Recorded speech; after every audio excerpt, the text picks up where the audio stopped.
Bonsoir à toutes et à tous, bonsoir frères et sœurs, soyez les bienvenus. En tout cas, que le Seigneur vous bénisse, qu'il nous bénisse. Et merci aussi à ceux qui nous rejoignent peut-être pour la première fois, que le Seigneur vraiment vous encourage ce soir par sa parole. Nous allons ensemble, si vous voulez bien, présenter ces moments au Seigneur. Nous voulons vraiment tout lui remettre entre les mains, puisque c'est lui qui dirige toutes choses. Notre âme lui appartient, la parole lui appartient, les louanges de notre cœur lui appartiennent. Alors nous allons redonner à Dieu ce qui appartient à Dieu, en lui remerciant vraiment pour ces moments. Seigneur, je veux te dire merci pour ta grâce, merci pour ton amour, merci pour ta présence, merci pour ta parole, parce que cette parole, elle est vivante, elle change les vies, elle transforme des cœurs. Et nous savons, Seigneur, que ta parole n'est jamais annoncée en vain. Et tu sais de quoi, Seigneur, nous avons besoin. Et un mot de toi, une parole de toi, Seigneur, et une vie est complètement transformée. Et je sais, Seigneur, que ce soir, tu vas encore utiliser chacun d'entre nous. Je te remercie, Seigneur, vraiment pour nos frères et sœurs qui sont là à l'enregistrement. Merci pour nos frères et sœurs qui sont là derrière l'écran. Et merci aussi, Seigneur, pour ton serviteur qui va annoncer ta parole, alors que ton nom soit béni, Jésus-Christ. Amen. Nous allons chanter ce chant qui dit « Ce n'est pas par les œuvres que nous sommes sauvés, afin que personne ne puisse se glorifier, mais c'est par la foi en Jésus-Christ. » Amen.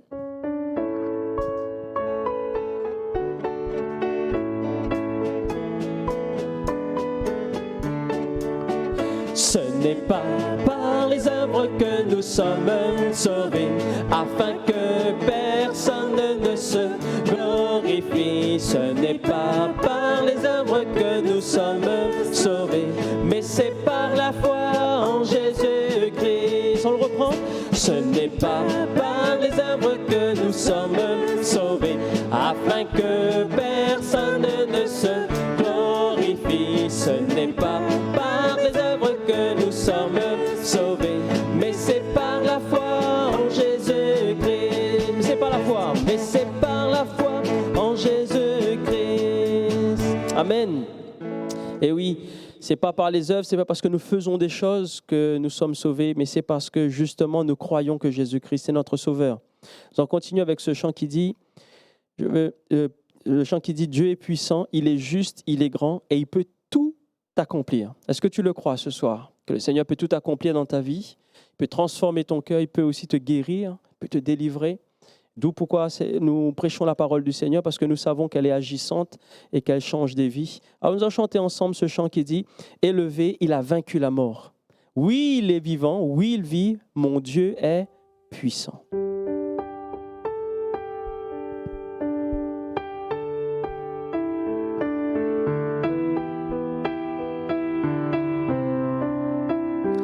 Dieu est puissant, il est juste et grand, il peut tout accomplir.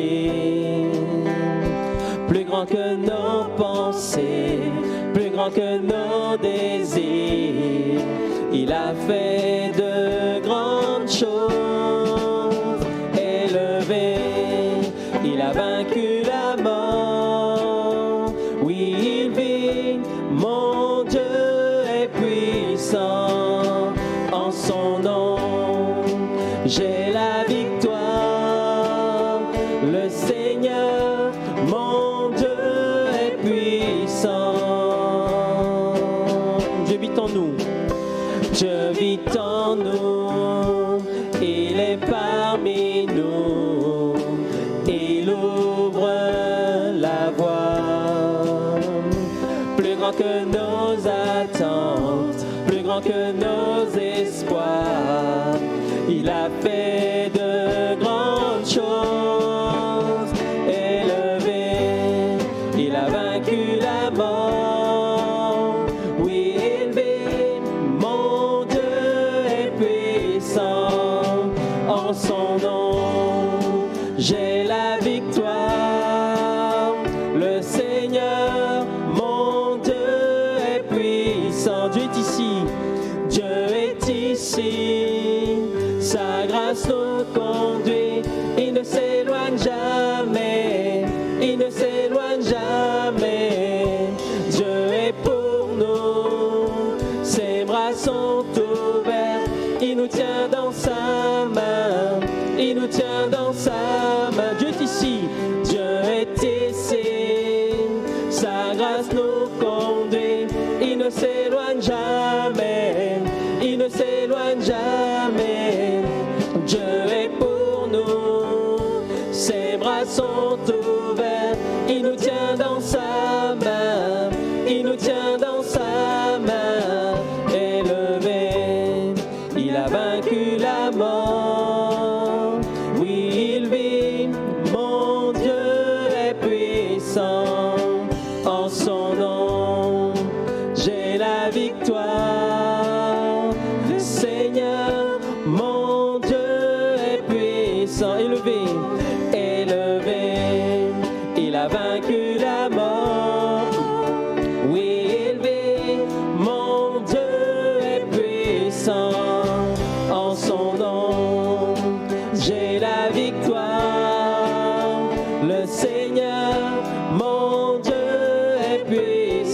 ici. Dieu est ici, sa grâce nous conduit, il ne s'éloigne jamais, il ne s'éloigne jamais. Dieu est pour nous, ses bras sont ouverts, il nous tient dans sa main, il nous tient dans sa main. Dieu est ici, Dieu est ici, sa grâce nous conduit, il ne s'éloigne jamais, il ne s'éloigne jamais. Dieu est pour nous, ses bras sont ouverts, il nous tient dans sa main, il nous tient dans sa main élevée. Il a vaincu la mort, oui il vit, mon Dieu est puissant, en son nom j'ai la victoire. Le Seigneur, mon Dieu est puissant. Seigneur, merci pour ces moments, merci pour ta parole qui va être annoncée. Seigneur, parle à notre cœur, nous te disons merci pour cette grâce. Merci Seigneur, vraiment pour ta parole, Seigneur, et que ton nom seul puisse être béni durant cette belle soirée encore, Jésus-Christ. Amen. Amen. Voilà, bonsoir à chacun. Heureux de se retrouver pour partager la parole du Seigneur. Ce soir, je voudrais faire une lecture avec vous dans l'Évangile de Jean, chapitre 1er, et à partir du verset 1er. Il nous est dit ceci: au commencement était la parole, et la parole était avec Dieu, et la parole était Dieu. Elle était au commencement avec Dieu. Toutes choses ont été faites par elle, et rien de ce qui a été fait n'a été fait sans elle. En elle était la vie, et la vie était la lumière des hommes. La lumière luit dans les ténèbres, et les ténèbres ne l'ont point reçue. Et au verset 14, nous lisons ceci: et la parole a été faite chair, et elle a habité parmi nous pleine de grâce et de vérité, et nous avons contemplé sa gloire, une gloire comme la gloire du Fils unique venu du Père. Amen. Je voudrais vous parler de la foi en Jésus-Christ. Le Seigneur dira à ses disciples: qui dit-on que je suis? Donc les uns répondent, les disciples, les uns pensent que tu es Élie, les autres pensent que tu es Jean-Baptiste, et les autres disent que tu es un prophète. Dans notre monde, on pourrait dire de la même façon: que dites-vous de Jésus? Alors il y en a qui reconnaissent Jésus comme étant un prophète venu dans ce monde. Certaines religions regardent Jésus comme étant un prophète. D'autres regardent le Seigneur Jésus comme étant un homme ordinaire venant dans ce monde. Et ce qui est important, c'est de voir Jésus tel qu'il est. Un jour, j'étais confronté à une personne qui me parlait de Jésus, qui me parlait de sa foi plutôt, et il m'a entraîné dans une grande conversation. Comme on était dans le train, on avait le temps de parler, et il me parlait de sa religion. Et à un moment donné, j'ai eu une pensée, je me suis dit, voilà ce que je vais faire, je vais lui parler uniquement de Jésus. Et ce que nous avons besoin de savoir, c'est qui est Jésus. Avoir la foi en Jésus-Christ. L'évangile de Jean nous présente Jésus comme étant le Fils de Dieu. Nous l'avons lu. Il nous a dit, au commencement était la parole. Et cette parole, c'est Jésus, et la parole était avec Dieu, et la parole était Dieu. Elle n'est pas un autre Dieu, elle n'est pas un Dieu de plus. Elle était avec Dieu, et la parole était Dieu. Elle était au commencement avec Dieu, et tout ce qui a été fait, tout ce qui a été créé, a été fait par la parole de Dieu, qui est Jésus. Et il nous est dit au verset 14, nous avons lu, et la parole a été faite chair. Dieu est venu à nous dans la personne de Jésus. Dieu était dans Christ pour réconcilier le monde avec lui-même. Dieu, dans sa grâce, a créé un corps. Il a créé un corps à Jésus et l'Esprit de Dieu est venu dans ce corps. Il était rempli de la présence de Dieu et c'était Dieu qui était dans ce corps, qui était venu au milieu de nous et Dieu a marché au milieu des hommes et a enseigné les hommes. Et Jésus est la parole. Le Seigneur se révèle à nous par Jésus notre Sauveur. Il communique. Dieu est celui qui communique avec ses créatures. Il nous est dit dans le livre de Job, au chapitre 33, verset 14, Dieu parle cependant tantôt d'une manière, tantôt d'une autre. Et l'on n'y prend point garde. Et Dieu parle. Dieu nous parle d'une manière ou d'une autre. Le Seigneur nous parle par la nature qu'il a créée. Le Seigneur nous parle par les animaux. D'ailleurs, dans le livre de Job, il dit « Interroge les animaux et ils t'enseigneront ». Dieu nous parle. Dieu nous parle d'une manière ou d'une autre. Il peut nous parler très bien par un enfant. Il nous parle par quelqu'un que Dieu met sur notre route pour nous parler du Seigneur. Dans l'Écriture, il nous est rappelé qu'après avoir autrefois à plusieurs reprises et de plusieurs manières parlé à nos pères par les prophètes, Dieu a envoyé des hommes par les prophètes, dans ces derniers temps, Dieu nous a parlé par le Fils, par Jésus, qu'il a établi héritier de toutes choses, par lequel il a aussi créé le monde. Dieu nous parle tantôt d'une manière, tantôt d'une autre, mais Dieu nous parle dans ces derniers temps par Jésus, notre Sauveur, par le Fils qui est le Fils de Dieu, Jésus. C'est par Jésus que Dieu s'exprime, et c'est par Jésus que le Seigneur nous fait connaître son amour. Dieu est amour, et le Seigneur nous fait connaître par Jésus son amour, et quel amour merveilleux le Seigneur nous a donné. N'est-il pas écrit dans la parole de Dieu, dans la Bible, que Dieu a tant aimé le monde qu'il a donné son Fils unique, afin que quiconque croit en lui ne périsse pas, mais qu'il ait la vie éternelle. Dieu m'a tant aimé, et Dieu me parle par Jésus-Christ. Dieu m'a tant aimé qu'il a donné Jésus, son Fils unique, afin que si je crois en Jésus, je ne périsse pas, mais que j'ai la vie éternelle. Et le Seigneur, notre Dieu, est celui qui a voulu réconcilier tout avec lui-même, tant ce qui est dans les cieux et sur la terre, tant ce qui est sur la terre, est dans les cieux, en faisant la paix par Jésus, par le sang de la croix. Donc le Seigneur est celui qui parle. Il nous parle de la personne de Jésus, il nous parle de son amour par le sacrifice de Jésus. Mais il parle également du pardon de nos péchés. Dieu efface nos péchés, efface nos transgressions par le sang de Jésus, par le sang de la croix. Dieu nous parle. Et l'Écriture nous dit que le sang de Jésus parle mieux que celui d'Abel qui crie vengeance. Mais le sang de Jésus parle de pardon. Et à la croix du Calvaire, nous entendons Jésus dire à Père, pardonne-leur, parce qu'ils ne savent ce qu'ils font. Quel amour merveilleux que l'amour du Seigneur Jésus. Quel est celui qui pourrait pardonner à ceux qui l'ont flagellé, à ceux qui l'ont cloué sur la croix, à ceux qui lui ont craché au visage, qui le méprisent, qui se moquent de lui, alors qu'il est dans des grandes souffrances physiques, morales, spirituelles. Mais Jésus ne cherche pas à se venger, il prie. Et ça, c'est quelque chose qui est au-delà de la pensée du cœur humain. Jésus pardonne aux coupables, pardonne à ceux qui lui font du mal, pardonne à ceux qui l'ont crucifié. Ça, c'est l'amour de Dieu. Et Dieu nous parle de son amour par la personne de Jésus.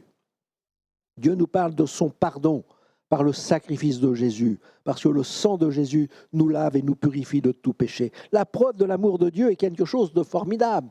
Dieu non seulement nous dit qu'il est amour, que Dieu nous aime, mais Dieu prouve qu'il nous aime. Et c'est là où le Seigneur veut nous amener.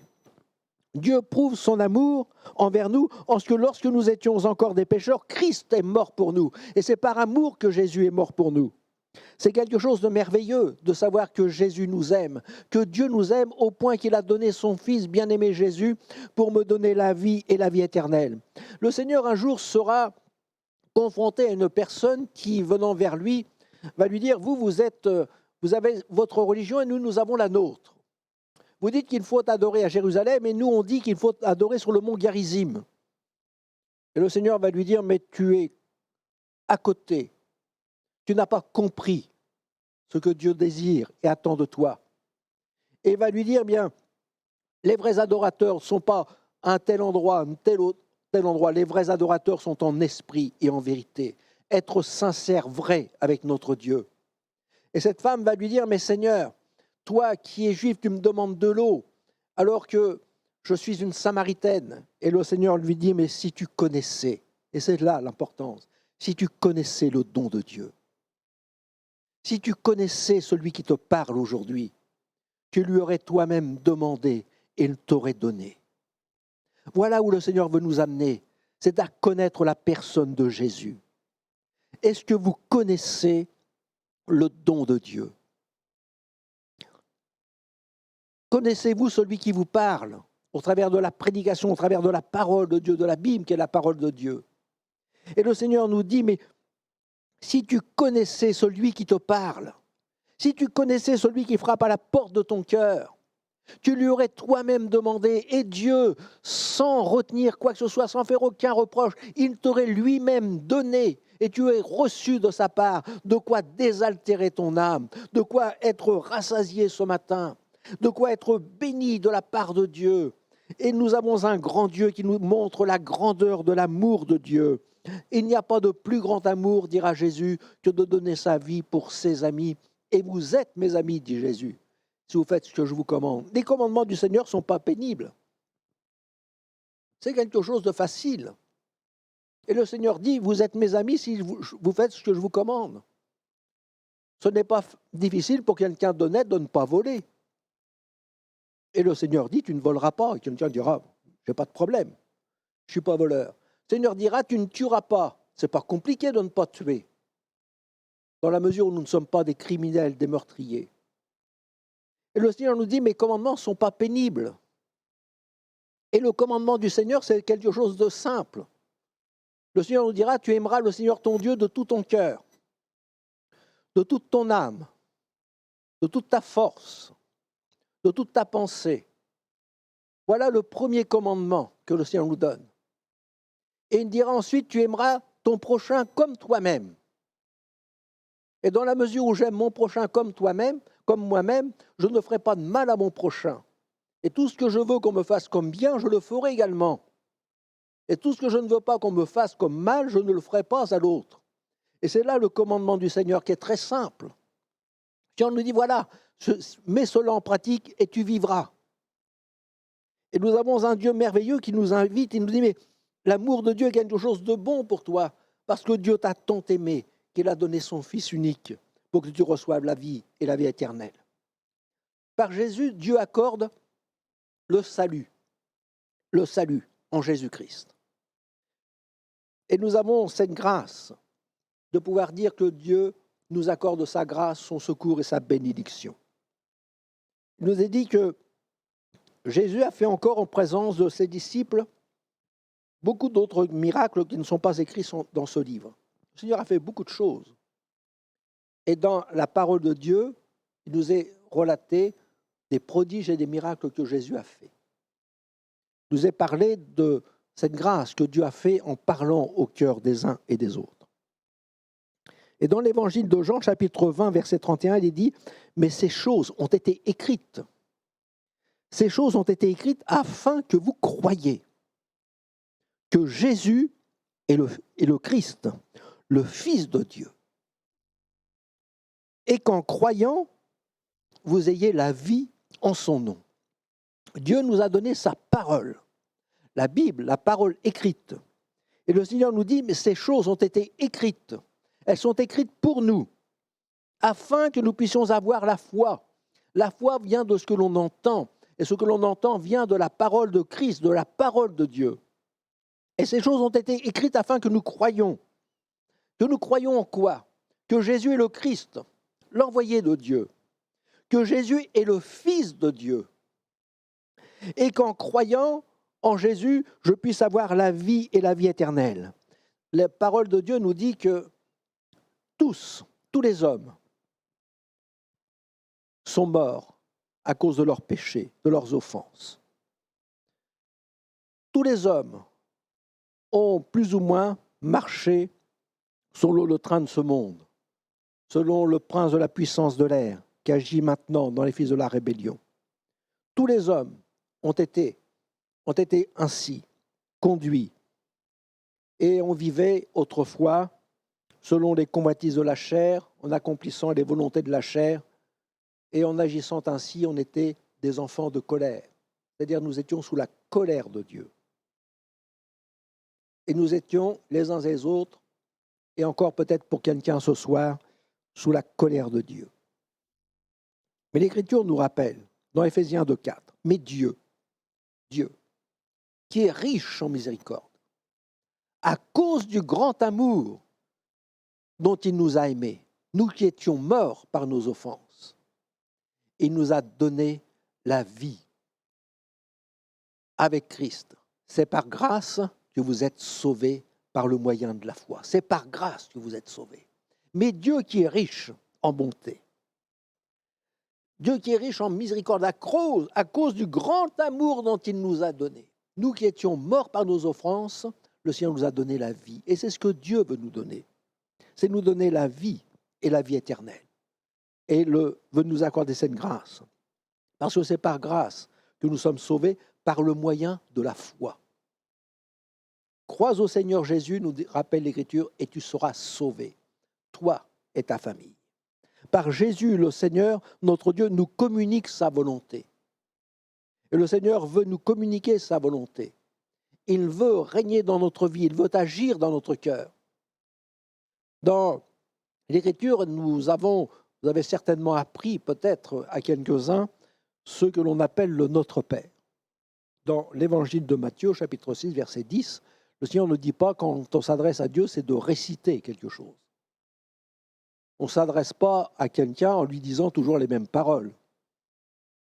Essayez de vous imaginer que vous ayez un ami, votre mari, votre femme, ou que vos enfants s'adressent à vous toujours en disant les mêmes mots. Ça serait lassant à la fin. Et on ne va pas lasser Dieu.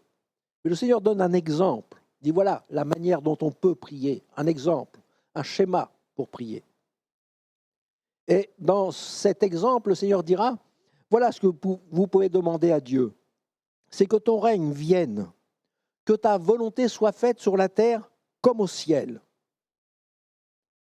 Parce que le Seigneur Jésus dira, ce ne sont pas seulement ceux qui me disent Seigneur, Seigneur qui vont entrer dans le royaume des cieux, mais celui seul qui fait la volonté de mon Père qui est dans les cieux. Donc il est bien de dire Seigneur ce que je voudrais, et c'est là ma prière. Seigneur, que ta volonté soit faite dans le ciel et sur la terre, mais que ta volonté se fasse dans mon cœur. Que je puisse soumettre ma volonté à ta volonté, que je puisse soumettre ma volonté à la tienne et que je puisse être docile entre des bonnes mains. Parce que je ne veux pas être seulement celui qui te dit Seigneur, Seigneur, et comme le dit le Seigneur Jésus, ce ne sont pas ceux qui me disent Seigneur, Seigneur, mais celui seul qui fait la volonté de mon Père qui rentrera dans le royaume des cieux. Jésus nous a montré l'exemple parfait de sa soumission. Et le Seigneur veut nous conduire sur le chemin de la soumission. Ce n'est pas à discuter la parole de Dieu. Il y a des personnes qui discutent. Ils discutent ce que le Seigneur nous dit. Ils discutent la véracité de la parole de Dieu. Ils cherchent à trouver des explications pour bannir Dieu de leur vie. Lorsque le Seigneur nous dit qu'il a créé les cieux et la terre, on croit que les cieux et la terre sont venus tout seuls. Que Dieu est celui qui sauve et qui pardonne, et on trouve toutes sortes de choses pour bannir le Seigneur de notre cœur. Et le Seigneur veut faire sa volonté dans notre vie. Et le Seigneur nous montre le chemin, et celui qui a fait toute la volonté de Dieu, c'est la personne de Jésus. Faire la volonté du Seigneur, c'est quelque chose d'important. Et le Seigneur nous a-t-il montré dans le jardin de Gethsémanée, c'était un jardin de douleur, de souffrance. Vous avez peut-être entendu des personnes dire « si Dieu existait, telle chose n'arriverait pas ». Si Dieu existait, il n'y aurait pas telle chose. Et parce qu'ils ne voient pas le Seigneur, et il est arrivé que des personnes disent « moi je croirais si je vois ». Et pourtant, quelqu'un pourrait dire de la même façon, si le vent existait, il n'y aurait pas de tempête. Et on ne l'a jamais vu. Mais nous avons un Dieu qui nous rappelle ceci. Le Seigneur Jésus est celui qui va faire une prière. Il est au jardin de Gethsémanée, il est dans la souffrance. Jésus a souffert. Jésus a souffert pour nous. Il a souffert la croix. Il a souffert l'agonie de la croix. Il a subi le châtiment, la condamnation pour nous. Il l'a accepté. Mais avant de souffrir à la croix, on ne l'a pas traîné de force à la croix. Jésus s'est lui-même livré à la croix. Il a accepté de souffrir, de supporter la crucifixion, la mort à la croix du Calvaire. Et cela s'est passé dans le jardin que l'on appelle le jardin de Gethsémane, où le Seigneur était là, avec quelques-uns de ses disciples, et avec son Dieu, dans une prière intense. Il nous a dit que Jésus s'éloigna de ses disciples, et il pria, « Mon Père, s'il n'est pas possible que cette coupe s'éloigne de moi sans que je la boive, que ta volonté soit faite. » C'est-à-dire, cette coupe, c'était d'accepter. Jésus dira, cette coupe, c'était la souffrance, la croix, la peine, la douleur, celle d'être physiquement dans la souffrance, mais également spirituellement d'être fait pécher pour nous, de supporter la condamnation à notre place. Or, Jésus dira, « Or, la volonté de celui qui m'a envoyé, c'est que je ne perde rien de tout ce qu'il m'a donné, mais que je le ressuscite au dernier jour. » Voilà la volonté de Dieu. Jésus a soumis sa volonté à celle du Père, afin que chacun d'entre nous puissions hériter de la vie et de la vie éternelle. Le Seigneur a accepté de souffrir la croix du Calvaire, et a accepté de faire la volonté de Dieu le Père pour que nous puissions avoir la vie et la vie éternelle en Jésus-Christ. En Jésus, Dieu nous communique sa volonté. Sa volonté, c'est de faire ce que le Seigneur désire. Et Jésus nous a montré le chemin de la volonté de Dieu. Et qu'en croyant, nous puissions saisir la vie éternelle qui est en Jésus-Christ et en Jésus-Christ seul. En Jésus est la vie. Et dans l'évangile de Jean que nous avons lu il y a un instant, chapitre 1er, verset 4, il dit « En elle était la vie, et la vie était la lumière des hommes. » Jésus lui-même dira « Je suis le chemin, la vérité et la vie. Nul ne vient au Père que par moi. » Et le Seigneur le dira, c'est en croyant que Jésus est le Fils de Dieu, c'est en croyant que nous avons la vie éternelle. En croyant afin que nous ayons la vie et la vie éternelle. Et c'est important de réaliser que Dieu veut nous donner, nous communiquer la vie et la vie éternelle. Il y a dans l'Écriture un exemple de Dieu qui est un Père. Jésus nous montrera un Père qui est l'image de Dieu. Et un père qui a 2 enfants, dont l'un va s'égarer. Et au bout de quelque temps, après être passé par bien des difficultés, des déboires, des souffrances, de la détresse, cet enfant va prendre tout ce qu'il avait reçu de bonne éducation de son père, des bienfaits, des richesses morales, spirituelles. Il va s'éloigner et dilapider tout ce qu'il a. On sait très bien que les mauvaises compagnies corrompent les bonnes mœurs. Il avait appris à vivre selon des principes que Dieu lui avait donnés.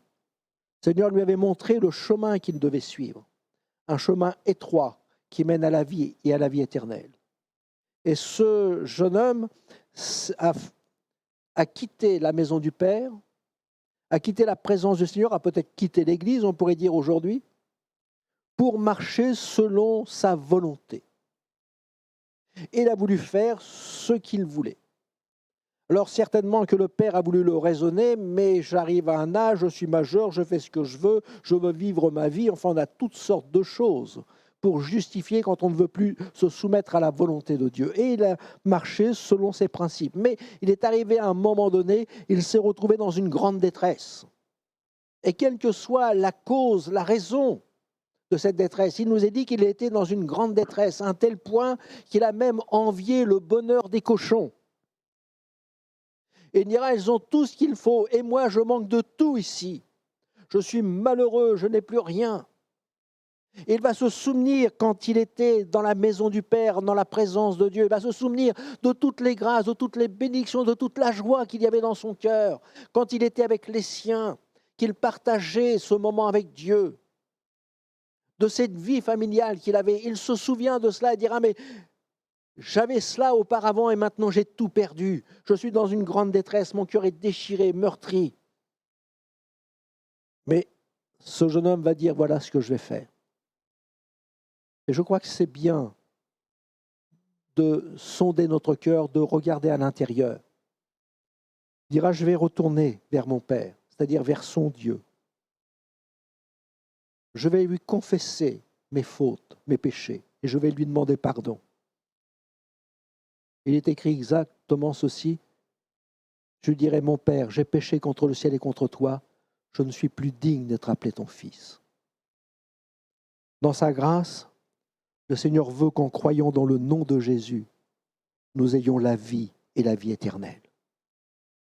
Et ce jeune homme est revenu, est devenu vers le Père. Et la bonté du Père était quelque chose de merveilleuse. C'est que le Père était là, il regardait, il attendait avec impatience le retour de son enfant. Et je crois que le Seigneur veut nous dire aujourd'hui, Dieu veut conduire à la foi en la personne de Jésus. Dieu pardonne par Jésus-Christ. Le sang de Jésus nous lave et nous purifie de tout péché. Jésus n'est pas un homme ordinaire qui est venu sur cette terre. Il est le sauveur de votre âme. Et le Seigneur se tient sur votre chemin. Et il vous attend. Il vous tend les bras. Et dans l'évangile de Luc au chapitre 15, il nous est dit, lorsque le Père va voir son enfant revenir, il va courir au-devant de lui, il va le prendre dans ses bras et l'embrasser. Il n'y a aucun reproche de la part de Dieu parce que Dieu vous aime. Il est heureux parce qu'il y a un pécheur qui était mort et qui est revenu à la vie. Il est heureux parce que son enfant qui était éloigné est revenu vers le Père. Et le cœur de Dieu est heureux de vous recevoir. Et le Seigneur est celui qui pardonne. Le Seigneur est celui qui oublie vos fautes. Il enlève votre vêtement sale et vous pardonne et vous purifie de toutes vos souillures. Ça, c'est l'amour de Dieu qui est manifesté en la personne de Jésus. Par Jésus, Dieu nous parle de pardon. Par Jésus, le Seigneur nous parle qu'il efface nos péchés. Il est celui qui nous purifie de toute souillure. Et quelle grâce merveilleuse de pouvoir dire qu'en Jésus, j'ai la vie. Et en Jésus est la vie et il est la lumière du monde. Il est celui qui éclaire mon cœur. Le Seigneur dira, je suis le chemin, je suis la vérité et je suis la vie. Celui qui vient, nul ne vient au Père que par moi. Il est ce Dieu merveilleux et le Seigneur désire que nous ayons la vie, que vous ayez la vie et la vie éternelle. Jésus apporte au monde la lumière et la vie et c'est quelque chose de bon pour chacun d'entre nous. Tous ceux qui croient en son nom, il leur a donné le pouvoir de devenir enfants de Dieu. La volonté du Seigneur, c'est que vous passiez par une nouvelle naissance. Le Seigneur dira dans l'évangile de Jean, au chapitre 8, il dira, il y a plusieurs pères dont on peut se revendiquer. Les Juifs disaient, nous avons pour père Abraham. Et le Seigneur dira à des hommes qui ne connaissent pas Dieu, dira, vous avez pour père le diable. Mais ce que le Seigneur veut, c'est nous faire passer de la puissance de Satan à Dieu notre Père. Il veut nous faire passer des ténèbres à son admirable lumière. Il veut nous arracher des griffes de la perdition pour nous amener à la vie éternelle. Et le Seigneur dit à tous ceux qui croient en son nom, à ceux qui croient en Jésus-Christ, que Jésus est le Fils de Dieu, le Seigneur nous donne le pouvoir de devenir enfants de Dieu. Alors voulez-vous devenir enfants de Dieu? Ce n'est pas le fait d'avoir une étiquette, mais c'est d'être enfant de Dieu, de naître de nouveau, d'être transformé par la puissance du Seigneur. La parole de Dieu, qui est la Bible, dirige nos regards vers Jésus. Elle dirige nos regards vers la personne de Jésus. Ceux qui croient peuvent s'écrier comme l'apôtre Jean, et nous avons contemplé sa gloire, une gloire comme la gloire du Fils unique venu du Père. La parole de Dieu dirige nos regards sur la personne de Jésus. Lorsque j'ai donné mon cœur au Seigneur, je me souviens, il y a plusieurs dizaines d'années, j'ai été voir un de mes amis que j'avais l'habitude de rencontrer le soir après le travail, et je lui dis, voilà, c'est la dernière fois que je viens avec toi dans ce lieu. Et je lui explique ce qui s'est passé dans ma vie. Et mon ami me dit, tu vois, moi aussi j'ai lu la Bible. Chose que j'ignorais. Mais il me dit, si tu enlèves Jésus de la Bible, il n'y a plus rien. La Bible est remplie de Jésus. La Bible nous parle de Jésus. C'est Jésus qui nous mène à la vie éternelle. Il est la vie. Il remplit la parole de Dieu, de la Genèse à l'Apocalypse, du commencement à la fin. Jésus est dans toute la Bible. On ne peut pas l'ôter. C'est par Jésus que nous avons la vie et la vie éternelle. La parole de Dieu, la Bible, dirige nos regards vers Jésus. Il est la parole qui a été faite chair. Il est la parole qui est venue habiter parmi nous. Il est cette parole qui nous conduit vers Dieu, qui parle à notre cœur, qui nous convainc de pécher. Il est ce Dieu merveilleux qui nous parle de son amour, de sa puissance, qui veut transformer notre cœur. Il est cette parole merveilleuse qui pénètre dans notre cœur, qui nous dit « Mais aujourd'hui, ce que je voudrais, c'est que tu deviennes enfant de Dieu. » C'est cette parole bénie. Le salut par la foi en Jésus-Christ. Dans Jean 11, 25, il est dit « Je suis la résurrection et la vie. Celui qui croit en moi vivra quand bien même il serait mort. » Croyez en Jésus-Christ. Et le Seigneur dira « Vous vivrez, et vous vivrez quand même, vous seriez mort. » L'apôtre Paul répondit à un homme, il lui dira « Crois au Seigneur Jésus et tu seras sauvé, toi et ta famille. » C'est la foi qui nous sauve. Si vous ne croyez pas au Seigneur Jésus, vous ne pourrez pas saisir la vie et la vie éternelle. La foi nous conduit également à l'obéissance à la parole de Dieu. Mais tous ceux qui n'ont pas obéi à la bonne nouvelle, comme le rappelle Isaïe, et il y en a malheureusement beaucoup qui n'ont pas reçu la parole du Seigneur. Et le Seigneur nous dit dans l'Écriture, mais qui a cru à notre prédication? Et dans Romains 10, verset 17, il dit « Ainsi la foi vient de ce que l'on entend, et ce que l'on entend vient de la parole de Christ. » Elle vient de la parole de Jésus. La foi nous conduit également à l'obéissance. Et cette obéissance qui nous conduit à saisir la vie éternelle. Ce n'est pas le tout de croire. Quelqu'un pourrait dire « Je crois que Jésus est le Fils de Dieu. » Je crois qu'il est le Fils de Dieu. Je crois que Jésus pardonne mes péchés. Mais la foi ne m'empêche pas d'obéir au Seigneur. Et le Seigneur nous invite à aller plus loin, à obéir à la voix de Dieu. Dans l'évangile de Marc, au chapitre 16, verset 16, il dit « Celui qui croira et qui sera baptisé sera sauvé. Mais celui qui ne croira pas sera condamné. Celui qui ne croit pas sera condamné. Mais celui qui croira et qui sera baptisé sera sauvé. » Le Seigneur nous invite à aller plus loin, à nous engager à vivre avec le Seigneur et à passer par le baptême. Il faut croire. On n'est pas baptisé dès que l'on est dès quelques jours de notre naissance. Il faut avoir la foi dans son cœur. Il faut obéir à la voix de Dieu. Et certains disent « je crois », mais quelle nécessité de se faire baptiser?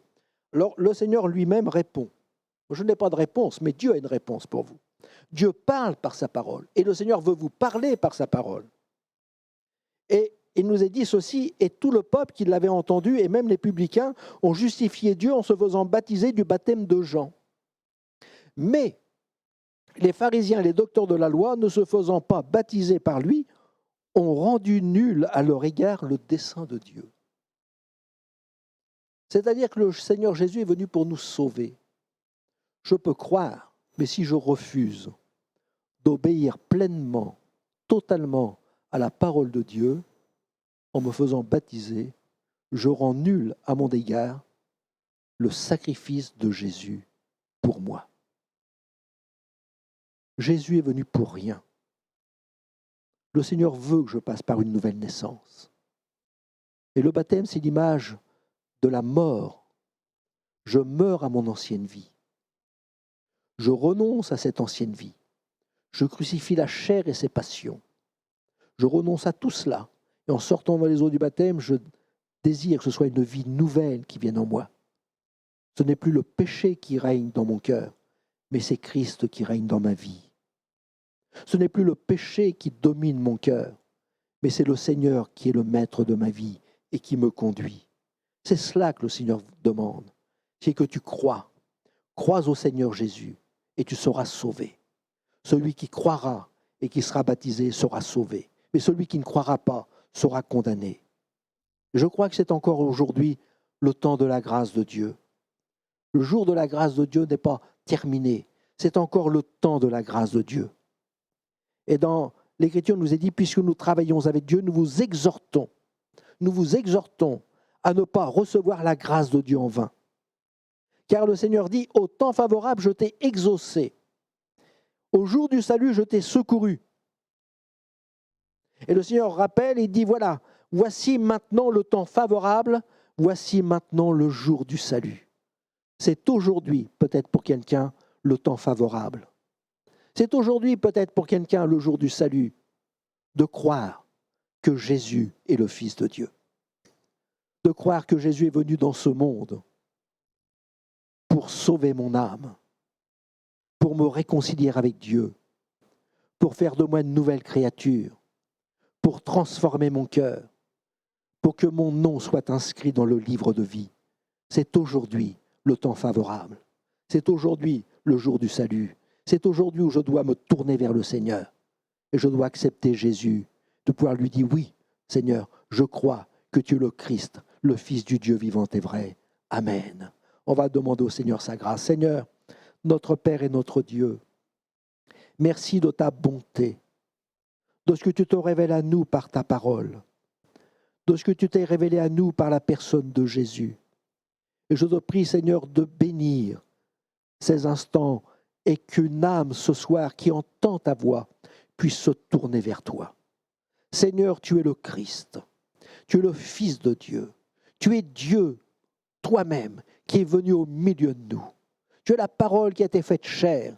Tu es venu et tu as marché au milieu de nous. Et aujourd'hui, Seigneur, tu vas encore toucher un cœur pour qu'il tourne ses regards vers toi et qu'il puisse saisir la vie et la vie éternelle. Seigneur, je te prie de nous accorder ta grâce pour la gloire de ton saint nom. Amen. Alléluia. Merci Seigneur pour sa parole. Gardons-la précieusement sur notre cœur. Nous allons chanter ce chant qui dit « Je veux chanter un chant d'amour pour mon Sauveur. » Chanter un chant d'amour pour toi, Jésus. Tu es si précieux pour moi, Seigneur. Oh Jésus. Alléluia. Je veux chanter un chant d'amour pour mon Sauveur, pour toi Jésus. Merci pour ce que tu as fait. Tu es si précieux, Jésus mon Sauveur. Je suis heureux, tu m'as donné ton nom. Je ne veux pas être ailleurs que dans tes bras d'amour, que dans tes bras d'amour, tout près de toi.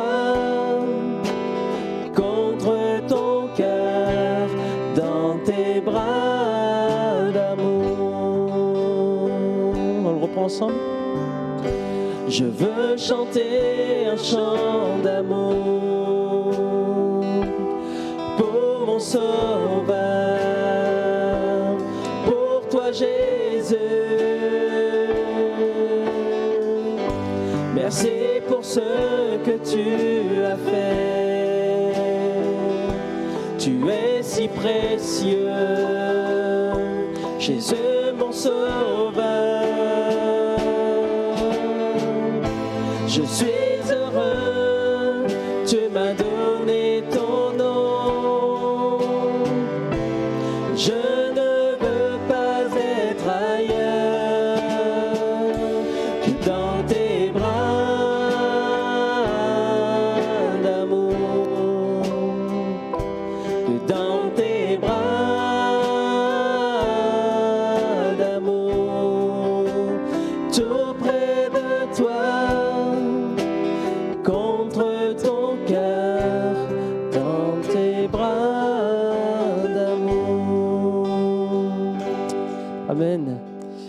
Merci Seigneur pour cette soirée. Je vais vous faire quelques annonces. Donc, demain après-midi, nous avons une réunion d'évangélisation à 14h30 à rue Maréchal Joffre. Demain soir, nous avons notre réunion de prière à 19h. Donc, venez nombreux, frères et sœurs, à cette réunion de prière afin que nous puissions intercéder les uns avec les autres et les uns pour les autres. Vendredi soir, nous avons aussi une exhortation à 21h sur le net. Donc, n'hésitez pas à transmettre les liens à votre entourage afin qu'un plus grand nombre puisse entendre la parole du Seigneur. Et dimanche matin, nous avons notre culte à 10h pour le présentiel et 10h30 pour ceux qui ne peuvent pas venir et qui le suivent sur le net. Que le Seigneur vous bénisse, vraiment qu'il vous remplisse vraiment de son amour, de sa paix, que vraiment vous puissiez bénéficier vraiment de cette grâce que Dieu vous offre. Alors, soyez bénis et bonne fin de semaine à tous.